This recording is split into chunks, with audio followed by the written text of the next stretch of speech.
آزاد کشمیر ایک آزاد ملک یعنی پاکستان سے جڑی ایک آزاد ریاست ہے، چھوٹا سا صحیح پر آزاد ہے، اور یہ ہرے جھنڈے پاکستان کے ہیں۔ آج ہم 14 اگست منا رہے ہیں۔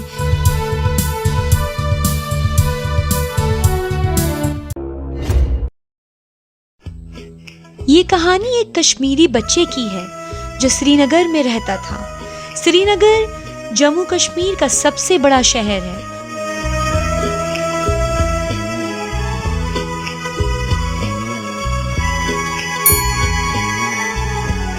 جو کچھ ظالموں کے قبضے میں ہے۔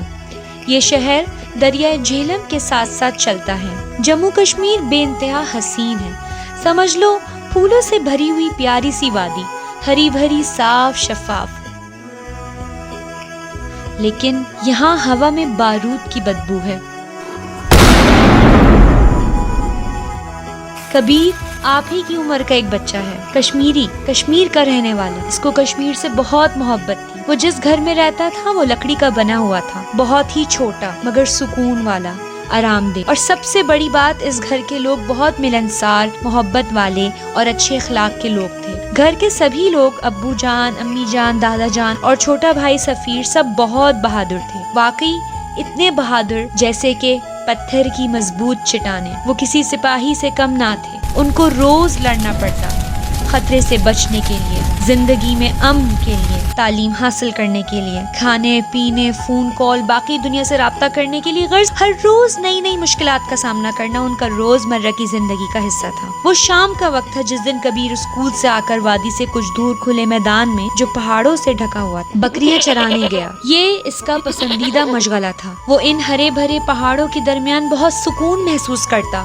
اس کو بہت اچھا لگتا تھا بکریاں چرانا۔ وہ جب بھی اس کھلے میدان میں آتا تو ان بلند پہاڑوں کو دیکھ کر سوچتا کہ ان کے پیچھے کیا ہوگا، کون سا ملک یا کون سے ملک کا کون سا شہر ہوگا۔ وہ سوچتا کیا وہاں کے رہنے والے بھی ہماری طرح قید اور ظلم و ستم کا شکار ہوں گے، یا پھر وہ آزادی کے ساتھ کھلی فضا میں بغیر خوف و ڈر کے جیتے ہوں گے، مزے سے، سکون سے۔ انہی سوچوں میں وہ گم نہ جانے کتنی دیر اپنی سفید بکریوں کے ساتھ وہاں وقت گزارتا اور اندھیرا ہونے سے پہلے گھر کو لوٹ آتا۔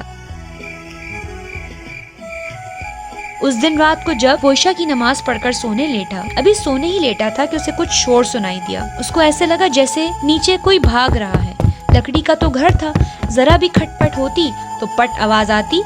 وہ ایک دم بھاگتا ہوا نیچے گیا۔ کیا دیکھتا ہے کہ 2 ٹیررسٹ گھر میں گھس کر ابو جان کو مارتے ہوئے گھسیٹتے ہوئے لے جا رہے ہیں، اور امی جان چیخ کر ان کی فریاد کر رہی ہیں کہ خدا کے واسطے میرے شوہر کو چھوڑ دو، ہمارا ان کے علاوہ اور کوئی نہیں، ہمیں بخش دو ظالموں، کب تک یہ ظلم کرو گے۔ ننا سفیر بھی خوف سے دھاڑے مار کر رو رہا تھا، لیکن ان ظالموں پر کوئی اثر نہ ہوا۔ دادا جان بولنا چاہ رہے تھے، لیکن گھبراہٹ اور کمزوری کی وجہ سے ان کے منہ سے کچھ نکل ہی نہیں رہا تھا۔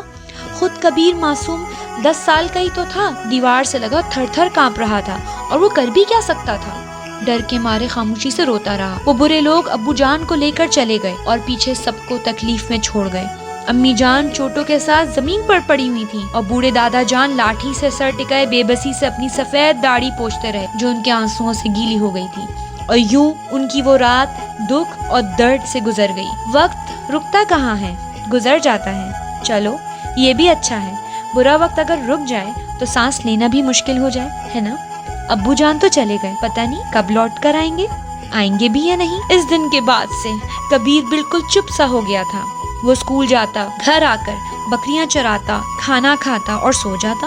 امی جان کی آنکھیں رو رو کر جیسے سوج سی گئی تھیں۔ دادا جان اب تو بالکل ہی بستر سے لگ گئے تھے۔ زندگی یوں ہی چل پڑی، اداس، خوشیوں سے خالی۔ اس واقعے کے 1 ہفتے بعد کبیر بکریاں چرانے گیا اور پھر سے نہ چاہتے ہوئے پہاڑوں کے اس پار بسنے والے لوگوں کے بارے میں سوچنے لگا۔ ان کے چہرے دماغ میں بنانے لگا اور خود ہی اپنے آپ سے کہنے لگا، کاش میں وادی کی دوسری طرف پیدا ہوا ہوتا، آزاد، بالکل آزاد، تو آج میں یوں تنہا نہ ہوتا، اور میرے ابو جان آج میرے ساتھ ہوتے، اور ہمارا گھرانہ پہلے کی طرح خوش ہوتا۔ کاش ہم بھی پرامن سکون کی زندگی گزار سکتے، جہاں مجھے کسی بم، گولی، خون، خرابے کا ڈر نہ ہوتا، اور نہ ہی اپنے پیاروں کے چھن جانے کا خوف۔ یہ سوچتے سوچتے وہ لیٹ گیا اور پہاڑوں کو دیکھنے لگا، نیلے آسمان، ہوا میں جھومتے پھولوں کو محسوس کرنے لگا کہ خدا نے میری زمین کتنی حسین بنائی ہے۔ اچانک اس کو اپنی طرف کچھ بچے آتے دکھائی دیے، سرخ سفید پیارے سے، ہاتھوں میں ہرے جھنڈے لہراتے ہوئے۔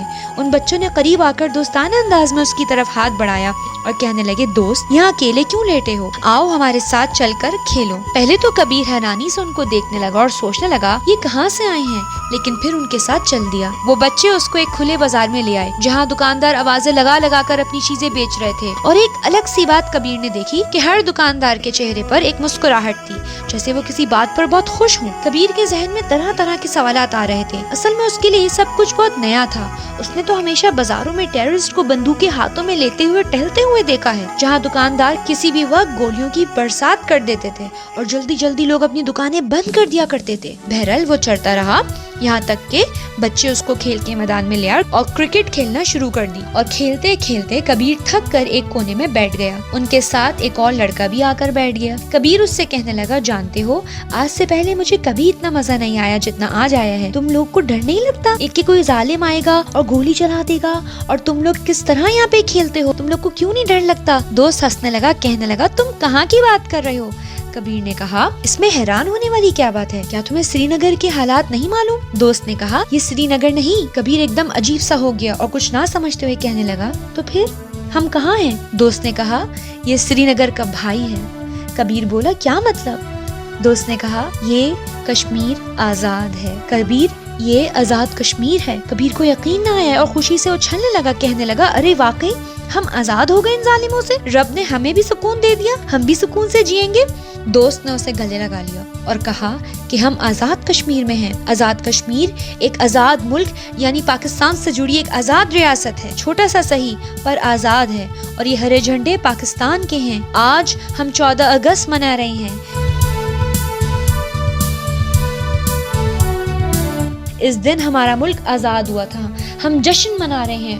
ہم خدا کا شکر ادا کرتے ہیں کہ اللہ نے ہمیں اس آزاد زمین کا حصہ بنایا ہے جہاں ہم کسی ظالم بادشاہ کا خوف نہیں کرتے، اور ہمیں آزادی سے جینے کا پورا حق ہے۔ ہم یہاں رات کو چین کی نیند سوتے ہیں، تعلیم حاصل کرتے ہیں، کھیلتے کودتے ہیں، آپس میں محبت سے رہتے ہیں۔ کبیر اس کی بات سن کر حیران رہ گیا۔ اچانک اس کو لگا کہ اس کا چہرہ کوئی سہلا رہا ہے۔ ایک دم اس کی آنکھ کھل گئی۔ ننھا سا سفید بکری کا بچہ اپنا سر اس کے ماتھے پر لگا رہا تھا۔ وہ اٹھ کر بیٹھ گیا۔ وہ ایک خواب تھا، آزادی کا خواب۔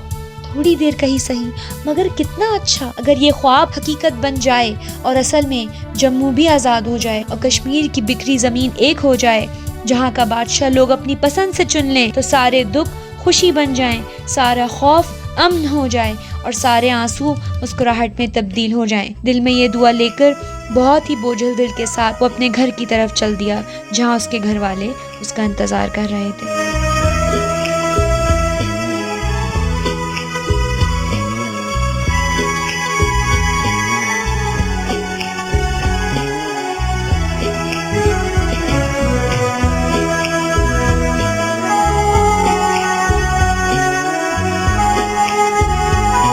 میں امید کرتی ہوں کہ آپ لوگوں کو آج کی کہانی پسند آئی ہوگی۔ اگر آپ لوگ میری کہانیاں پسند کرتے ہیں تو پلیز لائک، شیئر اور سبسکرائب کرنا نہ بھولیے گا۔ اپنا بہت خیال رکھیے۔ السلام علیکم۔